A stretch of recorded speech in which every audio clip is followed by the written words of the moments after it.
If you grew up wanting Elle Woods' wit, Spencer Hastings' drive, Lizzie McGuire's chaotic charm, and Jenna Rink's 30, flirty, and thriving magic, this video is for you. We were raised on icons who showed us how to be captivating, but they rarely showed us how to be whole. Because feminine energy isn't just softness, and it's definitely not submission. It's the balance of emotional warmth and embodied competence. It's soft power, the kind that doesn't beg for approval or perform for attention, and it lands and changes the way that people perceive you.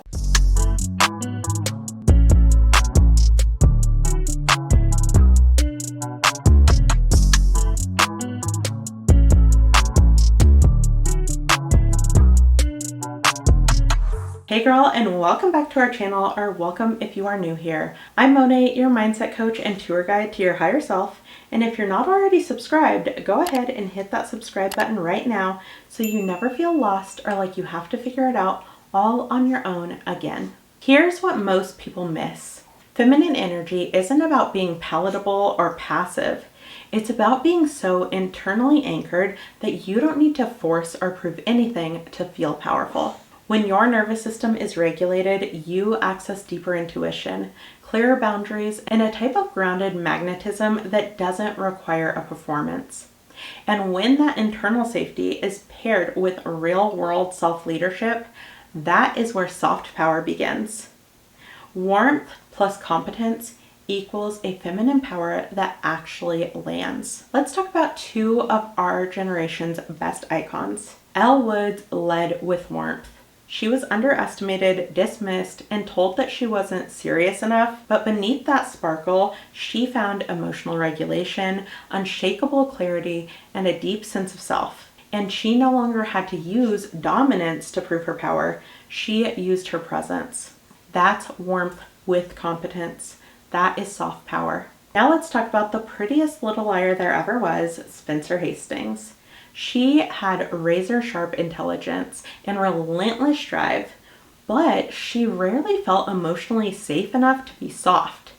Her competence was her armor, and while it did get her results, it also isolated her. She was respected, but she was really rarely received.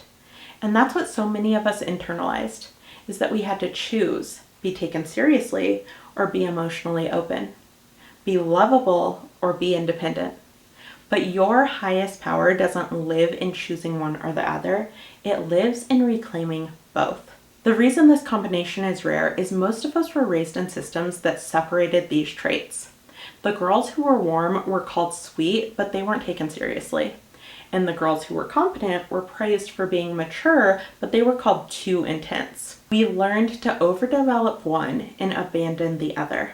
And that's why soft power feels so rare, is it's the result of the integration of both. It comes from healing your nervous system enough to access both presence and precision. It comes from becoming the kind of woman who no longer has to prove anything to anybody because she embodies her highest self. And I'm not just speaking from theory, I'm speaking from experience. For years and years, I operated entirely from my masculine energy.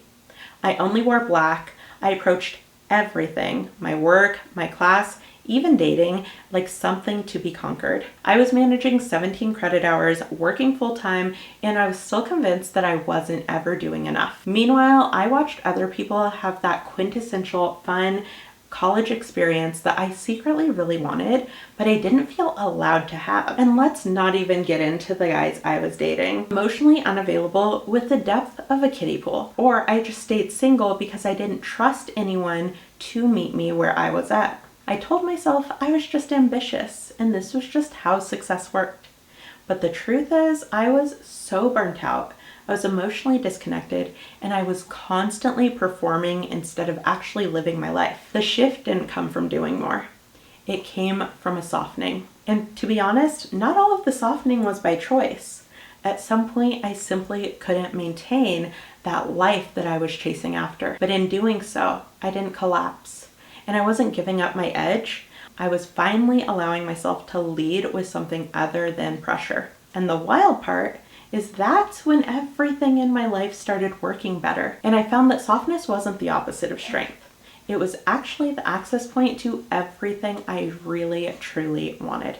So let's talk about the steps to develop a soft power without overperforming. Step 1 is to regulate before you speak. Before you explain, defend, pitch, or post, take a breath and anchor. Let your voice come from your presence and not the pressure to perform. This shifts your tone from proving to powerfully grounded, and it makes other people listen to you and receive you better. The second is to lead with warmth and land with clarity. By bringing emotional safety into the space first, you're setting the standard, and people listen more when they feel safe, not when they feel like they're being controlled. The third step is to trust the pause. Competence doesn't rush. Let silence work in your favor. Let waiting be part of your timing, because feminine energy is never frantic. It's not pushing, it's not conquering, it's about ease and receiving and being, which leads us to step 4, which is to choose softness. Don't burn out and have to default to it. When you decide to be warm instead of needing to be liked, everything changes. That's when your energy starts leading the room before your words do. And it's also when people start to actually see you, because people remember the way you made them feel. They don't remember your words, they don't remember your resume or your list of accomplishments. They remember your energy and your presence. It took me a burnout and a spiral to figure out that feminine energy wasn't the relinquishment of my power. It wasn't me being weak, and it definitely didn't make me small. Now I hope that the learnings of my burnout can be passed on to you, because you are not too much. You were never taught how to feel safe in your power. And this isn't about becoming more likable. It's about becoming more anchored. Because when you're both warm and competent, you don't have to chase anything in life. Your energy will do the work for you. So let's dive into the homework for the week. And as always, choose what resonates and let it be simple and doable and supportive. This week, I challenge you to just once regulate before you respond. When you get that text message or somebody sends you an email, or even before you answer that FaceTime, take a slow exhale and do a body check-in and let your presence speak before you do. Once you've done that, I want you to anchor into clarity before softness, and just know what you stand for and feel okay with expressing it, but express it warmly. You don't have to set hard boundaries and text people a list of rules. You can just say, hey, I'd prefer if you didn't speak to me that way. Or hey, I really don't have time to say yes to that right now, but I'd love to help you when my schedule frees up. As you're doing this, speak with pauses and let your energy do the work. You don't need to fill every silence. And lastly, I want you to reclaim anything that you have been told is too much. Notice where you've been shrinking in the name of being palatable and stop, because you are not too much. If this video helped you reclaim a piece of your power or feel a little more seen, let me know in the comments. And don't forget to subscribe so you never have to figure it out all on your own again. Thank you so much for watching. Remember, you are wonderful, wise, and all the good things, and you can be all of those things with warmth and competence. And until next time, I will see you next time. Bye!